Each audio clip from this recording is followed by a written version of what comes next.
Hello दोस्तों। आज मैं इस चैनल पर द ग्रेट रूलर का वीडियो रखूंगा। चलो बिना देरी का वीडियो स्टार्ट करता हूँ।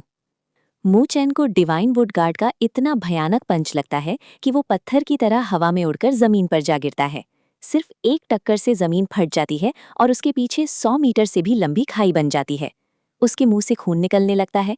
अगर उसने लाइटनिंग गॉड फिजिक कल्टीवेट ना की होती तो शायद ये एक ही अटैक उसकी जान ले लेता। लुओली तुरंत उसके पास पहुंचती है। उसे समझ ही नहीं आता कि मू चैन इतना डेंजरस रिस्क लेकर अटैक से बचा क्यों नहीं। लेकिन मू चैन के चेहरे पर दर्द के बावजूद एक अजीब सी स्माइल होती है। फिर वो जेंचिंग को देखकर कहता है, अब एक बार फिर डिवाइन वुड गार्ड को कंट्रोल करके दिखाओ। ये सुनते ही जेंचिंग तुरंत हैंड सील बनाता है, लेकिन अगले ही पल उसके चेहरे का रंग उड़ जाता है। डिवाइन वुड गार्ड बिल्कुल भी रिएक्ट नहीं करता, जैसे उसका अपने मास्टर से कोई कनेक्शन ही ना बचा हो। गुस्से से पागल जेंचिंग चीख पड़ता है, तुमने मेरे डिवाइन वुड गार्ड के साथ क्या किया? तब मू चैन शांत आवाज में असली राज खोलता है। वो कहता है कि उसने सिर्फ उस रून को सील कर दिया है जिसके थ्रू जेंचिंग डिवाइन वुड गार्ड को कंट्रोल करता था। जब सबकी नजर डिवाइन वुड गार्ड के माथे पर पड़ती है तो वहां ट्री लीफ रून के ऊपर काली सीलिंग लाइंस चमक रही होती हैं। वो सील इतनी पावरफुल होती है कि सिर्फ रून ही नहीं, जेंचिंग और डिवाइन वुड गार्ड के बीच का कनेक्शन भी पूरी तरह तोड़ देती है। अब डिवाइन वुड गार्ड उसके लिए बस एक बेजान पुतला बन चुका था। ये देखकर जेंचिंग का सबसे बड़ा ट्रम्प कार्ड एक ही पल में बर्बाद हो जाता है। उसने कभी सपने में भी नहीं सोचा था कि मू चैन ना सिर्फ कंट्रोल रूम को पहचान लेगा बल्कि इतनी मिस्टीरियस सीलिंग टेक्निक का भी यूज करेगा। गुस्से से उसका पूरा शरीर कांपने लगता है। उसकी आंखों में सिर्फ एक ही इरादा था, मू चैन को खत्म कर देना। दूसरी तरफ टैंग मेयर, जो युआन, शू हुआन और बाकी सब चैन की सांस लेते हैं। जिस डिवाइन वुड गार्ड के भरोसे जेंचिंग इतना कॉन्फिडेंट था, वही अब उसके किसी काम का नहीं रहा। तब लुओली को समझ आता है कि मू चैन ने जानबूझकर इतना डेंजरस अटैक क्यों झेला था। वो सिर्फ एक मौका चाहता था ताकि डिवाइन वुड गार्ड के कंट्रोल रूम को सील कर सके। वो हल्का सा मुस्कुराकर कहती है, तुम्हें हमेशा पता होता है गेम कैसे पलटना है।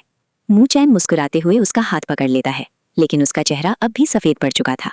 शाह हाओ के साथ डेडली बैटल और डिवाइन वुड गार्ड के अटैक्स ने उसकी कंडीशन बहुत खराब कर दी थी। उसके दिमाग में सिर्फ एक बात चल रही थी, टूर्नामेंट अब टॉप 16 में पहुंच चुका था। अब हर एनिमी पहले से कई गुना ज्यादा पावरफुल होगा। अगर उसकी cultivation heavenly completion late phase पर ही रही तो हर बैटल में इतनी एनर्जी खर्च करना उसके लिए इम्पॉसिबल हो जाएगा। मू चैन अपनी मुट्ठी कसकर धीरे से कहता है, अब मुझे ब्रेक थ्रू करना ही होगा।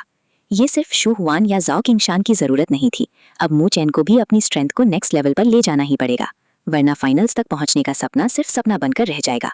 तभी लुओली अपनी ठंडी नजर जेंचिंग और उसके ग्रुप पर डालती है।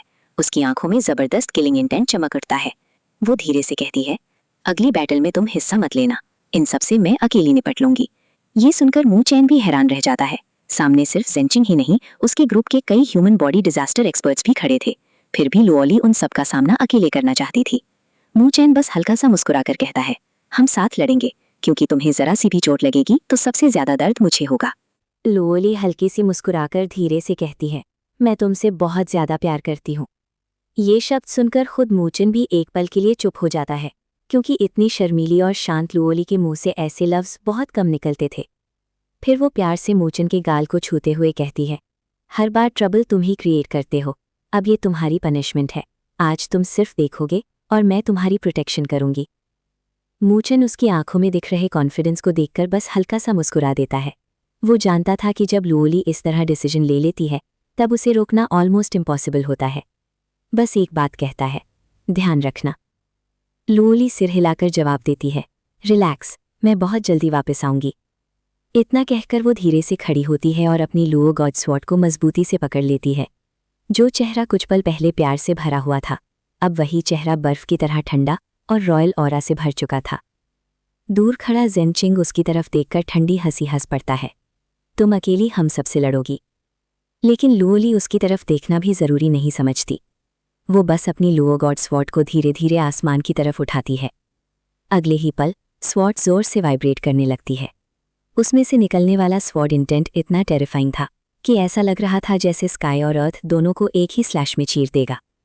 ये प्रेशर महसूस होते ही जेंचिंग का चेहरा बदल जाता है। वो तुरंत सेंट स्पिरिचुअल एकेडमी के बाकी मेंबर्स को हुक्म देता है, सब एक साथ अटैक करो, इस बारे से किसी भी कीमत पर ख़त्म कर दो। उसके हिसाब से चाहे लुओली के पास डिवाइन आर्टिकल हो, फिर भी वो अकेली 9 एक्सपर्ट्स का सामना कभी नहीं कर सकती थी। लेकिन लुओली अब भी बिल्कुल शांत खड़ी रहती है। वो धीरे से अपनी आंखें बंद कर लेती है। तभी उसके हाथ से ब्लड लाइन पैटर्न्स निकलने लगते हैं और लुओ गॉड स्वॉर्ड पर बहते हुए एक ब्लड रेड रून बना देते हैं। धड़ाम! एक ही पल में स्वॉर्ड से ऐसी टेरिफाइंग स्वॉर्ड ऑरा फूट पड़ती है जैसे कोई एंशिएंट बीस्ट हजारों साल की सील तोड़कर जाग गया हो। अटैक! ज़ेनचिंग जोर से दहाड़ता है। अगले ही सेकंड 9 के 9 एक्सपर्ट्स एक साथ अपनी स्पिरिचुअल एनर्जी अनलीश कर देते हैं। हर डायरेक्शन से काउंटलेस अटैक्स लुओली की तरफ टूट पड़ते हैं, लेकिन लुओली बिल्कुल नहीं हिलती।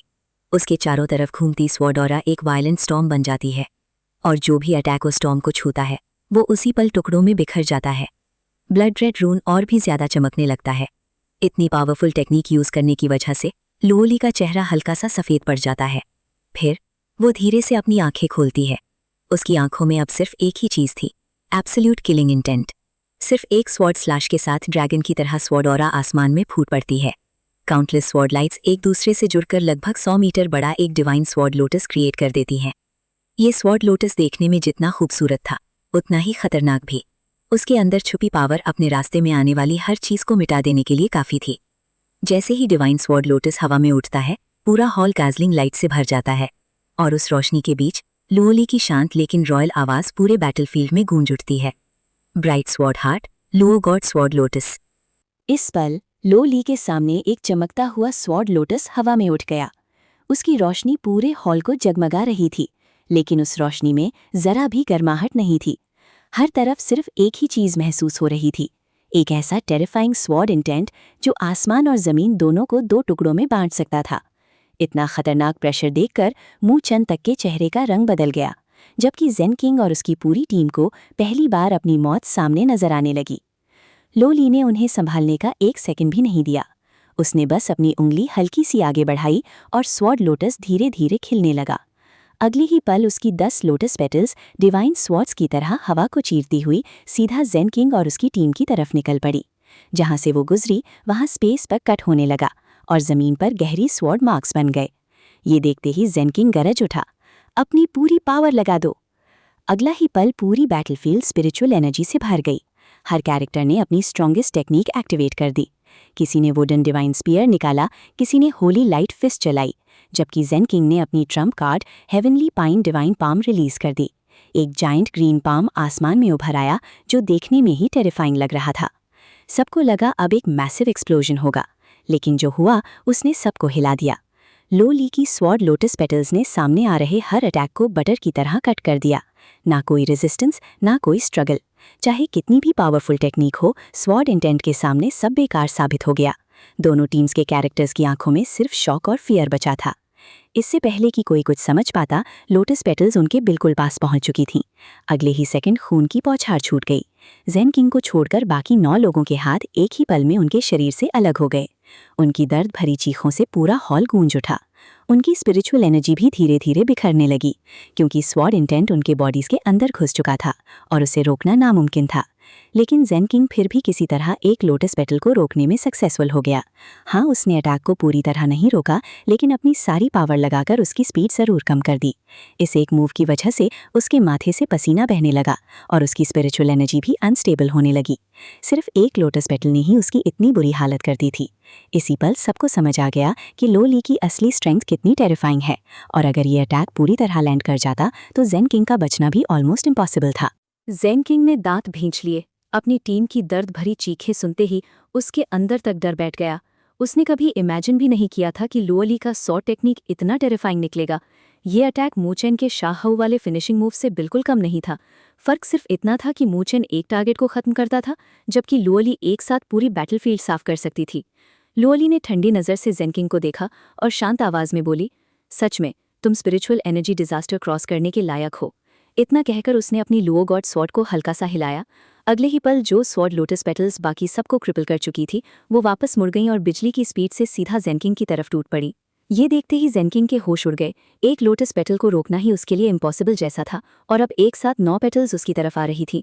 गुस्से में उसने जमीन पर जोर से हाथ पटका। काली हरी स्पिरिचुअल एनर्जी फूट निकली और पूरे हॉल में फैल गई। अगले ही सेकंड जाइंट वाइन जमीन और पिलर्स के अंदर से निकलकर उसके बॉडी के चारों तरफ एक मैसिव शील्ड बनाने लगी। स्वॉर्ड लोटस पेटल्स बिना रुके उन वाइन से टकरा गई। हर टक्कर के साथ वाइन्स टुकड़े टुकड़े होकर उड़ने लगी। ज़ेन किंग समझ गया था कि वो इस बैटल को जीत नहीं सकता, इसलिए उसने एक और डेंजरस डिसीजन ले लिया। अगर खजाना उसे नहीं मिलेगा तो किसी और को भी नहीं मिलेगा। उसकी आंखों में मैडनेस चमक उठी। हैंड सील बदलते ही कई डार्क ग्रीन लाइट सीधा हॉल के जाइंट पिलर्स में घुस गईं। अगले ही पल उन पिलर्स पर बने एंशिएंट ट्री पैटर्न्स चमकने लगे। दरारें फैलती गईं और एक डेफनिंग ब्लास्ट के साथ सारे पिलर्स एक्सप्लोड हो गए। पूरा हॉल स्पिरिचुअल एनर्जी स्टॉर्म से हिल गया। जो वाइन स्टैंगमेयर और बाकी कैरेक्टर्स को बांध रही थी वो भी टूट गई। लेकिन हॉल अब सेल्फ डिस्ट्रक्ट मोड में जा चुका था। हर तरफ क्रैक्स, एक्सप्लोजन्स और डिस्ट्रक्शन ही डिस्ट्रक्शन था। जेनकिंग जोर से हंस पड़ा। याद रखना मूचेन, ये खत्म नहीं हुआ। अगली बार ये कर्ज तुम्हारे खून से वसूल करूंगा। इतना कहकर उसने अपने बचे हुए टीममेट्स को वाइन्स के अंदर लपेटा और स्पेस क्रैक के अंदर गायब हो गया। शाहाओ और उसकी टीम को उसने वहीं मरने के लिए छोड़ दिया। मूचेन ने हॉल को गिरते देखा और तुरंत वुडन डिवाइन गार्ड की तरफ भागा। उसे पता था कि असली ट्रेजर वही था। उसने डिवाइन गार्ड को स्टोरेज ब्रेसलेट में रखने की कोशिश की, लेकिन वो बिल्कुल भी स्टोर नहीं हुआ। गुस्से में उसने तुरंत लाइटनिंग गॉड बॉडी एक्टिवेट कर दिया और पूरी ताकत से डिवाइन गार्ड को उठाने लगा। लेकिन उसका वेट किसी माउंटेन से कम नहीं था। इसी वक्त लुओली, सुहाओ, झाओ किंगशान और मू फंग्यांग भी उसके पास आ गए। सबने मिलकर वुडन डिवाइन गार्ड को पकड़ा और अपनी स्पिरिचुअल एनर्जी उसमें डाल दी। पांचों ने मिलकर उस जाइंट डिवाइन गार्ड को उठाया और मूचेन के सिग्नल पर सीधा एक स्पेस क्रैक की तरफ दौड़ पड़े। उनके गायब होते ही पूरा हॉल अपनी लिमिट पार कर गया। एक फाइनल एक्सप्लोजन के साथ पूरा एंशिएंट हॉल हवा में बिखर गया और सिर्फ तबाही का स्पिरिचुअल स्टॉर्म पीछे छोड़ गया। बाय बाय दोस्तों।